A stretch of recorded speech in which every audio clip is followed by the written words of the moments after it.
نن د 21 دسمبر ده او دا شپه په دغه میاشت کې تر ټولو لویه شپه ده.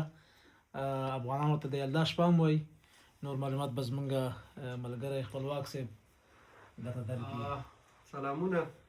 اصلا خو دا د یلدا شپه چې ده دا ډېر زیات د ایران پورې منسوبېږي یا ایرانیان یې لمانځي، خو دا په حقیقت کې د آریایانو یو رسم و، د کنشکا پاچا د زمانې او د زردشتیانو یو دستور و. دا د کال تر ټولو اوږده شپه ده او هغه وخت دستور دا و چې دغه شپه کې به ملګري دوستان یا کورنۍ سره ټولېدلې او تازه میوه وچه میوه دا به سره خوړل او کیسې به یې کولې، نکلونه به یې کول، شعرونه به یې ویل. په دغه کې په دې تاریخي لاسوندونو کې چې ګورې اکثره د مولانا او د جامي یا شاهنامې لوستل کېدې، خو دا زمونږ هم دستور دی، مونږ هم آریایان یو. نو د دې دپاره مونږ اوس دلته راټول شوي یو او په دې اخرو کې یو خبره بله هم ده چې دا د یلدا شپه او دا د ډسمبر کلیشه شوي اصطلاحات اوس پښتو شعر ته هم راننوتي دي.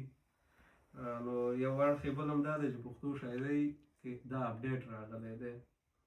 نو ما یو څو بیته لیکلي، 2 بیته دي. شیبه باران هوا سړه ده ډسمبر دی. شیبه باران هوا سړه ده ډسمبر دی او د ګلان یاران د یلدا شپه د ډسمبر دی. او چای او چلم رباب منګی لمانځو رنګین ماښام دی. چای او چلم رباب منګی لمانځو رنګین ماښام دی او د قهرګل اشنا دیره ده.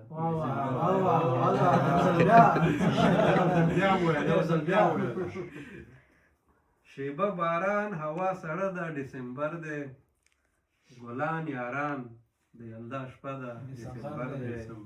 چای او چلم رباب منګی لمانځو رنګین ماښام دی او د قهرګل اشنا دیره ده. بس خدای هم راوله، خدای هم راوله په مونږ باندې همیشه راسي. ته د ژوندۍ ستا دیره دی آبادۍ. بس کور مو ودان هر کله راسي.